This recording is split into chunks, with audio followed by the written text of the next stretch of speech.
स्वागत है। आज हम बहुत ही गंभीर विषय पर डिबेट करेंगे, बातचीत करेंगे। देखिए, गंभीर विषय मैं इसलिए कह रही हूँ क्योंकि आज के ही दिन 16 साल पहले जयपुर को एक बहुत ही गहरा जख्म मिला था। क्योंकि न्यूज 21 पर आज के इस डिबेट में हमारे साथ जुड़े हुए हैं चैनल के राजस्थान हेड मोहन सेठिया जी, जिनसे हम काफी सारी बातचीत करेंगे। सर, बहुत बहुत नमस्कार आपका।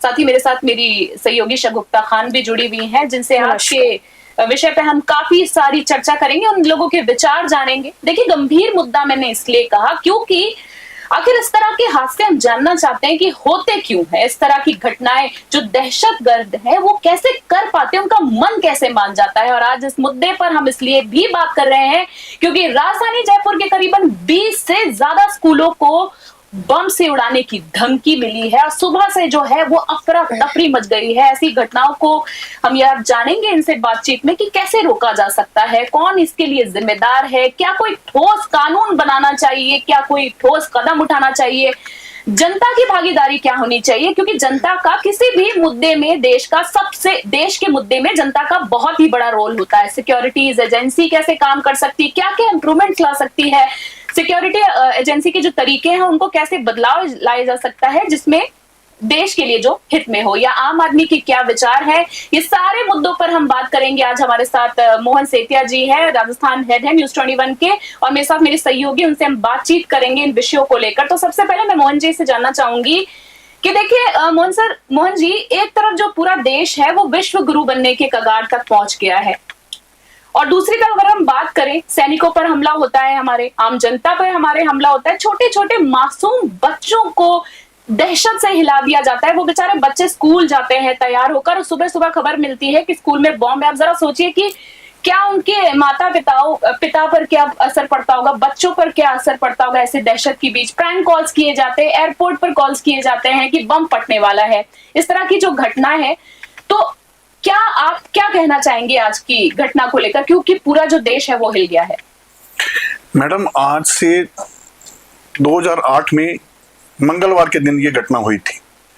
मतलब तब से ये घटना का मतलब जो दहशतगर्दी है वो चल ही रही है। अभी तक जयपुर में जो ये घटना हुई है उसके जो अपराधी हैं उनको अभी तक कुछ सजा नहीं मिली। बिल्कुल बिल्कुल सजा नहीं मिलने की वजह से उनके मन में ये भय बिल्कुल ही निकल गया है भी जो करो हम सब जायज है।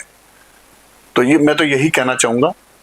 जी बिल्कुल, क्योंकि आपने बिल्कुल एक सही बात कही है। हम आगे भी बातचीत जारी रखेंगे। उसके पहले मैं एक आपसे मोहन जी और बात करना चाहूंगी, क्योंकि आपने जिक्र किया कि उनको सजा नहीं मिल पाती है। तो इसी सवाल पे मैं आना चाहूंगी कि देखिए, बम धमाकों के जो आरोपी होते हैं, पहले तो उनको सजा होती है, फिर किसी भी बहाने से उनको बरी कर दिया जाता है। आरोप प्रत्यारोप का जो एक दौर है वो चलता ही रहता है, चलता रहता है। फिर कुछ समय बाद जो कह सकते हैं कि सारा जो मामला है वो ठंडे बस्ते में चला जाता है। तो कमी कहाँ है, मैं ये जानना चाहूंगी। मतलब हमारा कानून जो है वो कहाँ कमजोर पड़ रहा है। इनको रिहाई सबसे बड़ी बात है। मैं ये जानना चाहती हूँ आपके विचार कि इनको रिहा क्यों कर दिया जाता है, जेल में बिठा के इनको मुफ्त की बिरयानी क्यों खिलाई जाती है। इनको पहले तो हट्टा कट्टा किया जाता है और उसके बाद ये हमारे ही देश में बैठ के हमारे ही जो भोली भाली जनता है उनका ही गला काटते हैं। तो इस पे आपके विचार क्या है? देखो, भारत एक लोकतंत्र देश है और लोकतंत्र देश में न्याय मिलना बड़ा टिपिकल काम रहता है। केस बनते हैं, छोटी कोर्ट से लेके सुप्रीम कोर्ट तक जाता है केस, और न्याय मिलते मिलते आदमी को सालों लग जाते हैं, और एक न्याय के लिए 25 से 30 साल लग जाते हैं, तो न्याय मिल नहीं पाता। ये सबसे बड़ी दिक्कत है, बात बड़ी दिक्कत ही है। जी बिल्कुल। शगुफ्ता, आप हमें बताइए कि आज का ये जो मुद्दा है इसके बारे में आपके क्या विचार हैं। क्योंकि शगुफ्ता के बारे में बताना चाहूंगी कि आज शगुफ्ता सुबह से ही कवरेज पे गई हुई थी। इन्होंने यहाँ के जितने बाकी स्कूल्स हैं उनका जायजा लिया, लोगों से बातचीत की है। तो शगुफ्ता, आज क्या कुछ आपको देखने को मिला? रितिका, मैं ये कहना चाहती हूँ कि सबसे बड़ी बात यह है कि अपराधियों में विश्वास जाग चुका है और जो आमजन है उसमें डर जाग गया है, और एक जो प्रशासन है उसमें भी एक तरीके से भय है, क्योंकि ना वो किसी को गिरफ्तार कर पाते हैं, और अगर गिरफ्तार करते भी हैं तो जल्द से जल्द उनकी रिहाई हो जाती है।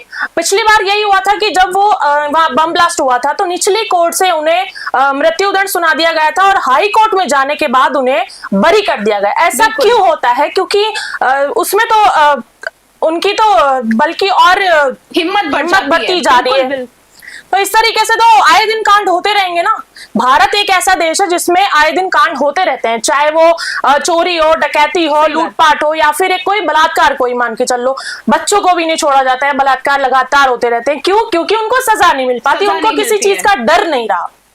बिल्कुल, आपने जैसे बलात्कार की बात की, ये शब्द ही बोलने में जितना सही नहीं लगता है, जितना दिल को हिला देता है, जिसके साथ होता है उसकी पीड़ा हम समझ नहीं सकते। आपने बलात्कार की जैसे शब्द की आप बात की, तो मैं बताना चाहूंगी शगुफ्ता की हाल ही का मामला है जहां जिनके अंदर सामूहिक बलात्कार जो एक बच्ची के साथ किया जाता है, वो बच्ची इतने डिप्रेशन में आ जाती है कि उसको, ये बच्ची को धमकी दी जाती है, उसको नशे के पदार्थ खिलाकर उसके साथ बलात्कार होता है इस बच्ची के साथ। फिर उसके बाद उसको ये धमकी दी जाती है कि उसके पिता को जान से मारने की धमकी मिलती है। बच्ची इतनी डिप्रेशन में चल जाती है कि आखिरकार उसको सुसाइड करना पड़ता है। ये तभी होता है क्योंकि अपराधियों में जरा सा भी डर नहीं है कि हमें क्या सजा मिलने वाली है, हमें फांसी भी हो सकती है।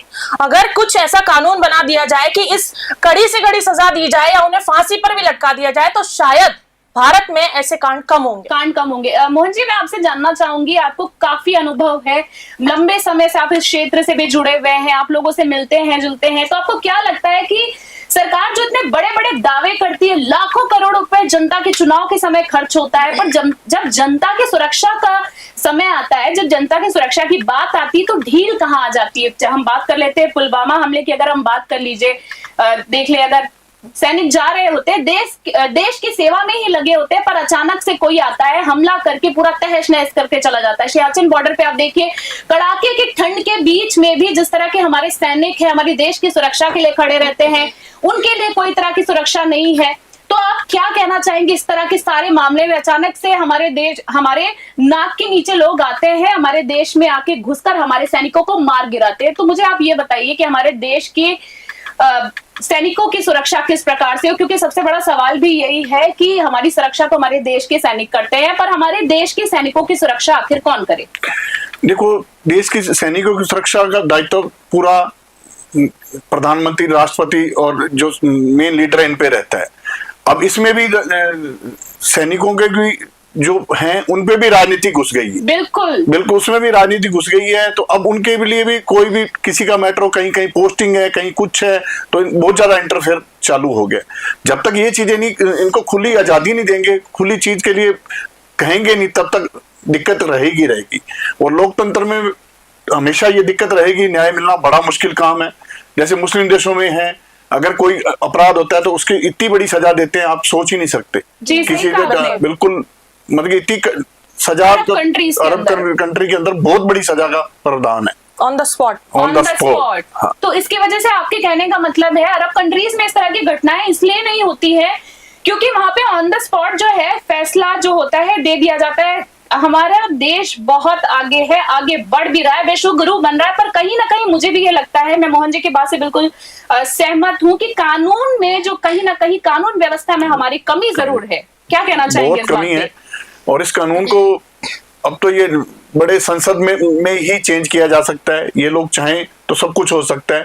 मतलब कि अगर सजा का प्रावधान बहुत अच्छा कर दिया जाए जी, न्यायपालिका के जैसे कोर्ट है, लोअर कोर्ट, अपर कोर्ट, हाई कोर्ट, ये जो कोर्ट है, जरा कोर्ट की वजह से एक अपराधी बचता लास्ट 25-30 साल निकाल लेता है, तो उसको न्याय, जो सामने वाला पीड़ित वो वैसे ही थक जाता है, उसको न्याय मिलता भी नहीं। अभी इसी 2008 से लेके आज 2024 हो गया, आप देख लीजिए 16 साल हो गए, 16 साल तक अभी तक न्याय नहीं हुआ।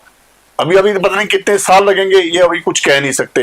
हर 13 तारीख को याद आ जाती, बरसी याद आ जाती है, और वो सुबह से लेकर शाम तक शोक संदेश मना लेते हैं। बस बात वही की वही तब रह जाती है। वो एक दिन का ही जो है वो शोक मनाते हैं, कहने का मतलब है। उसके बाद ये सारी चीजें मैंने कहा ना कि कहीं ना कहीं ठंडे बस्ते में ये सारी चीजें चली जाती है। बड़ी अफसोस की बात है क्योंकि ये खबरें हम बोल देते हैं, आप सुन लेते हैं, पर जिसके परिवार का कोई सदस्य जाता है उसकी पीड़ा को ना हम समझ सकते हैं, ना उसको कम कर सकते हैं। पर मुझे लगता है कि कम कर सकते हैं अगर कानून व्यवस्था सही हो तो बिल्कुल देखा जाए कि एक सोची समझी साजिश होती है, क्योंकि पहले दिल्ली में इस तरीके का धमकी भरा फोन आया या फिर मेल आया, तो और आज जयपुर में आया, और आया भी तो सिर्फ स्कूलों में इसीलिए क्योंकि वहां पर बच्चों की तादाद बहुत ज्यादा होती है, अफरा तफरी जल्दी मच सकती है। किसी छोटी जगह पर अगर ऐसा करते तो इतनी ज्यादा अफरा तफरी नहीं मचती, जहां पर पूरा दिन से पुलिस तैनात है, बम स्क्वाड टीम वहां मौजूद है, इस तरीके से वहां पर कार्य चल रहा है, क्योंकि स्कूल इसीलिए चुना गया क्योंकि वहां पे बच्चे बहुत ज्यादा हैं। बिल्कुल आप सही क्या कहा। कहना चाहेंगे? शगुफ्ता, आपका बिल्कुल कहना सही तो है। माँ बाप की कमजोरी सबसे बड़ी बच्चे होते हैं। तो वो लोग पता है क्या टारगेट, वो सबसे जो भी आतंकवाद करता है या उग्रवादी होते जो भी करते हैं, वो सबसे बड़ा कमजोरी को पकड़ते हैं। और ये इन्होंने सबसे बड़ी कमजोरी स्कूलों को पकड़ी, और हर बच्चा माँ बाप का प्यारा होता है, सबसे पहले उसी पे हाथ रखा इन लोगों ने, और धमकी देके। और आज मैंने जयपुर में इतना दहशत फैला दी इन लोगों ने, सोच ही नहीं सकते। बिल्कुल, आपने कहा हर बच्चा माँ बाप का प्यारा होता है, तो कहीं ना कहीं मोहन जी हम इसको इस तरीके से भी देख सकते हैं कि ये एक तीर से दो शिकार करने वाली जो बात अगर हम कहें तो कहीं ये गलत नहीं होगी, क्योंकि ये टारगेट एक साथ नहीं है। माँ बाप बिल्कुल जैसे इन्होंने कहा कि बच्चों को शिकार बनाते हैं अपना, क्योंकि अधिकतर हम देखते हैं कि आए दिन, ये तो कहीं ना कहीं कहना नहीं चाहिए पर ये ट्रेंड बन गया है कि स्कूल्स में, क्योंकि मैं इसलिए ऐसा कह रही हूँ क्योंकि थोड़े ही दिन नहीं बीते थे इसके पहले ही दिल्ली में जो दिल्ली के स्कूल में ये घटना सामने आई थी। बाद में पता चलता है उसमें ये लिखा गया था, जो ईमेल जारी होता है उसमें लिखा गया था कि बम फटने वाला है, इसको आप बिल्कुल मजाक में ना लेना। पर होता क्या है, बाद में वहां पे कुछ नहीं लिखता, ये तो बहुत ही अच्छी बात रहती है। पर उस बीच जो वहां का माहौल था वो एक दर्दनाक, एक दहशत भरा था। तो मोहन जी, हम आपसे ये जानना चाहेंगे कि जैसे कि मैंने बात आपको कही कि दिल्ली की बात की, तो एक दिन पहले ही यानी रविवार को जयपुर इंटरनेशनल एयरपोर्ट के साथ साथ देश के कई हवाई अड्डों को बम से उड़ाने की भी धमकी मिली थी। और उस ईमेल, उसमें वहां पे भी जो था ईमेल का सहारा लिया गया था, और उसे ईमेल में लिखा हुआ था कि दिल्ली, जयपुर, अहमदाबाद, गुवाहाटी, जम्मू, लखनऊ, पटना, औरंगाबाद, ऐसे भोपाल और कई जो एयरपोर्ट्स हैं वहां पे जो एयरपोर्ट की बिल्डिंग थी उसको वहां पे बम छुपाए गए हैं, उसको उड़ाए जाने की धमकी दी गई थी। कुछ ही घंटों में ब्लास्ट हो जाएगा ऐसा लिखा था, और ये जो धमकी थी ये भी ईमेल द्वारा दी गई थी। पर बाद में पता चलता है कि वहां पे कुछ नहीं है। तो इस चीज को लेकर आपकी व्यक्तिगत राय क्या है? अब इन लोगों ने देश में आतंक फैलाना है, लोगों को भयभीत करना है, इन लोगों ने भयभीत करके अपने स्वार्थ सिद्ध करने हैं। अब इसके पीछे बड़े बड़े ग्रुप हैं, बड़े बड़े लोग हैं, क्या कह सकते हैं। अभी तक कोई ऐसा कोई रिजल्ट निकला नहीं है। भाई आज की डेट में हर किसी के मन में भय रहता है, और भय का कोई इलाज नहीं है। जिसके मन में भय बैठ जाता है वो तो भय रहेगा ही रहेगा। जब तक आप इस भय से अगर नहीं निकल पाएंगे, अब कोई अच्छा सा कानून लागू नहीं करते ये लोग संसद भवन में, तब तक ये भय बना ही रहेगा, इसका कोई इलाज नहीं। तो कहने का मतलब है जी, बिल्कुल आपने बिल्कुल सही कहा मोहन जी कि ये लोग कहीं ना कहीं भय फैलाने का काम कर रहे हैं। इसी बात पे शगुफ्ता, मैं आपसे जानना चाहूंगी, आपको नहीं लगता है कि जैसे कि अभी हमने बात की स्कूल्स की, फिर हम बात पे आगे एयरपोर्ट की, तो ये ऐसी जगह को टारगेट करते हैं जहां पे सबसे ज्यादा आबादी यानी आपको भीड़ देखने को मिलेगी। तो क्या आपका कहना है इस चीज पे? जी, ये ज्यादा करके इसी चीज को क्यों ज्यादा लेते हैं, क्योंकि एयरपोर्ट ऐसी जगह है जहां पर 24 घंटे चलते फिरते लोग रहते हैं, भीड़ रहती है, और स्कूल ऐसी जगह है जहां बच्चों की भीड़ रहती है। तो इन्होंने ऐसी ही चीजों को चुना है ताकि प्रशासन और सरकार जल्दी से उसके ऊपर अपना फोकस डाले और चारों तरफ अफरा तफरी मच जाए। बिल्कुल फोकस, आप ये देखिए, आपने फोकस की बात कही, पर मुझे लगता है आपको नहीं लगता कि कहीं ना कहीं सरकार और प्रशासन का फोकस भी डाइवर्ट करने की कोशिश तो नहीं कर रहे हैं, क्योंकि इसके आड़ में ये कुछ और अपना प्लान बना सके, कुछ और करतूत कर सके? बिल्कुल रितिका, ऐसा भी हो सकता है कि इन्होंने नाम कुछ लिया हो और करने कुछ और वाले हो। जब तक ये पूरा दिन स्कूल्स में लगेंगे, ये कहीं और बम फिट कर दें। बिल्कुल, ये बिल्कुल बात सही है, क्योंकि काफी सारे देखिए स्कूल्स की अगर हम बात करें, पहले तो जयपुर में 6 स्कूल्स की बात कही गई थी कि 6 स्कूलों में ईमेल द्वारा ये सूचना मिली थी, पर बाद में ये जो तादाद है ये बढ़ते बढ़ते 37 करीबन पहुंच जाती है। जैसे कि महेश्वरी स्कूल की हम बात कर ले, तिलक नगर की बात कर ले, विद्या आश्रम स्कूल की बात कर ले, निवारू रोड की बात कर ले, सेंट टेरेसा स्कूल की बात कर ले, महर्षि पीजी कॉलेज की बात कर ले, मालवी कॉन्वेंट स्कूल की बात करें, ऐसे कई सारे जो स्कूल हैं वो लिस्ट में शामिल हैं जहां पर आज सुबह ये सूचना मिलती है कि बॉम्ब फिट किए जाते हैं। क्योंकि इन्होंने जो अब स्कूल्स और एयरपोर्ट को चुना, तो इससे पहले जो घटना हुई थी पहली बार, इन्होंने एक मंदिर के बाहर साइकिल को चुना था, साइकिल में टिफिन को फिट किया था। बहुत माइंडेड है, शातिर लोग, बहुत शातिर है। और कहीं ना कहीं आपने ये बिल्कुल बात सही कही कि ये जो साइकिल वाली घटना थी, ये इस मामले ने भी काफी तूल पकड़ लिया था, काफी वीडियो वायरल हुआ था, लोगों के बीच हड़कंप मच गया था। सर, आप आज का ये जो मुद्दा है, आपको क्या लगता है कि सरकार को किस तरीके का एक्शन लेना चाहिए आज के मुद्दे को लेकर और आगे भी सिक्योरिटी को लेकर? सरकार अपनी तरफ से पूरी कोशिश कर रही है। सरकार में तो जब इतना बड़ा जयपुर शहर है, इतना बड़ा भारत देश है और 150 करोड़ की जनता है। अब पुलिस फोर्स, सैनिक, लिमिटेड है साधन, किस किस का कहाँ है, ये तो कुछ कह नहीं सकते भाई कौन क्या कर रहा है। सारी चीजें तो अब सिक्योरिटी भी इतने गठन कर रखे हैं, बहुत ज्यादा कर रखे हैं, लेकिन अब जब तक इसका कोई तोड़ नहीं निकला, कानून थोड़ा सख्त नहीं बनेगा तब तक कोई इसका अल्टरनेट नहीं निकलेगा। ये मतलब कि मेन संसद भवन में कोई अच्छा सा कानून बने, अपराधी को मन में इतना भय बैठ जाना चाहिए, वो करने से पहले जी घबराए उसका, जी घबराए। बस। देखिए, मैं बहुत ही कड़वा सवाल हमारे देश की जनता से भी करना चाहूंगी जो हमें देख रहे हैं। आप हमारे साथ हैं मोहन जी, और साथ ही हमारे साथ मेरी सहयोगी भी है। आपको नहीं लगता है कि अगर ये देश के किसी बड़े राजनीतिक पार्टी के किसी नेता के साथ कोई ऐसा हादसा हुआ होता, उनके घर पे बॉम्ब मिलता, तो अभी तक प्रशासन ने कार्रवाई कर ली होती? बिल्कुल। मैम, इस बारे में कहना चाहूंगा, जम्मू कश्मीर की मुख्यमंत्री की बेटी थी, उसको अपहरण किया गया था। उस समय तो मतलब सरकार ने उग्रवादियों को छोड़ भी दिया था, निर्णय भी ले लिया था, छोड़ भी दिया था। अब ये बड़ों पे बीतती है तो सब कुछ आगे हो जाता है, आम जनता पिसती है जी, किसी का कुछ इलाज नहीं है जी, आम जनता को मार पड़ती है। चलिए, ये तो बॉम्ब ब्लास्ट की बात हो गई। शायद आप लोगों को याद हो कि थोड़े समय पहले, मुझे पूरा किस्सा याद नहीं आ रहा है, पर मुझे बात याद आ रही कि किसी नामी इंसान का कुत्ता गायब हो जाता है, उसके लिए पूरी पुलिस प्रशासन को जुटा दिया जाता है, उसके लिए इनाम लागू करा दिए जाते हैं।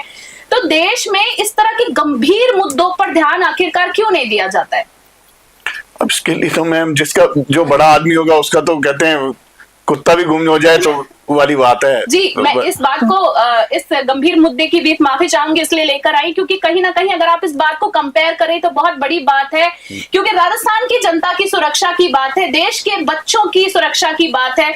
मैं चाहूंगी शगुफ्ता, आप क्या कहना चाहेंगी आज के और मुद्दों को लेकर? एक आम जनता के पर भी वही चीज लागू होनी चाहिए जो एक बड़े इंसान के साथ लागू होती है, क्योंकि वो बहुत गरीब तबके के लोग होते हैं, उनको ना कमाई होती है, उनके पास ना खाना पीना ठीक से होता है, 2 वक्त की रोटी भी ना कमा पाते हैं वो ठीक से। जैसे कि देखा गया उस दिन जब पहली बार बम ब्लास्ट हुआ तो कोई पत्रकार जो अखबार बेचने गया था वो वहीं पर मौजूद था, उसको 2 छर्रे लगे बम ब्लास्ट के दिन, और उसकी जो किडनी एक डैमेज हो गई। आज तक वो एक किडनी के साथ जीवन व्यतीत कर रहा है, ना वो वजन उठा सकता है ना। तो गरीब लोगों के साथ भी तो वही चीज होनी चाहिए ना जो एक नेता नांगल बड़े लोगों के साथ होती। इनमें डिफरेंस क्यों है? मोहन जी, आपको याद होगा कि पुलवामा हमला हुआ था जिसने पूरे देश को हिलाकर रख दिया था, तो उस वक्त आप कहाँ थे? कुछ एक्सपीरियंस अपना शेयर करना चाहेंगे क्या? जब आपने न्यूज सुनी थी तो कैसा महसूस किया था, क्योंकि वो पूरा जो दृश्य है वो लाइव दिखाया गया था। वो एक बड़ी दुखद घटना थी। उस समय मैं जयपुर में ही था और उसके बाद सरकार ने एक्शन भी लिया, लेकिन एक्शन का रिजल्ट बस वो थोड़े दिन ही रहता है, पूरा प्रॉपर वे में वो पूरा कवर नहीं कर पाते। वो कैसे भी मान लो, राजनीतिक स्टंट मान लो, उनका कुछ भी मान लो, लेकिन थोड़े दिन ही रहा बस। उसके बाद ये मेरे ख्याल आज से 5 साल पहले की बात है, लगभग दिन यही थे। काफी सालों हो गए हैं इस बात को लेकर। शगुफ्ता, मैं उस वक्त मुंबई में थी, मेरे पास अचानक कॉल आया कि जयपुर में ऐसा हादसा घटित हो गया है। सुनकर तो बहुत दुख हुआ, लेकिन हमारे हाथ में कुछ नहीं है, करने वाले तो सरकार और प्रशासन है जी। इसी बीच हमारी जनता को बताना चाहूंगी कि राजस्थान में जो आज जयपुर में स्कूल में ये जो घटना हुई है बॉम्ब ब्लास्ट की, उसी के बीच राजस्थान के मुख्य सचिव सुधांशु पंत ने आपातकालीन मीटिंग बुलाई है। मीटिंग में राज्य के गृह सचिव आनंद कुमार और इंटेलिजेंस विंग के डीजी IPS संजय अग्रवाल को भी बुलाया गया है। साथ ही आपको बता दें, बम की धमकी के बाद कई स्कूलों की जो छुट्टी है वो कर दी गई है। जो छुट्टी है, जब तक ये पूरा मैटर क्लियर नहीं हो जाता है तब तक बच्चों को स्कूल नहीं बुलाया जाएगा। कुछ जो स्कूल्स हैं उनका जो समय है वो भी चेंज कर दिया जाएगा अगर ये पूरी जो घटना है ये सॉल्व नहीं होती है, क्योंकि बच्चों के जो अभिभावक है वो काफी परेशान है, काफी दहशत में है। कोई जो अभिभावक है वो अपने जो बच्चों को भेजना नहीं चाहते। मोहन जी, क्या आप एक अभिभावक होने के नाते आपके क्या विचार हैं कि क्या बीती होगी उन माँ बाप पर जब उन्होंने अपने बच्चों को सुबह तैयार करके, जो उनकी माएं उनको टिफिन पैक करके भेजा होगा, ये खबर जब पता चली होगी तो क्या फीलिंग्स होंगी उनकी?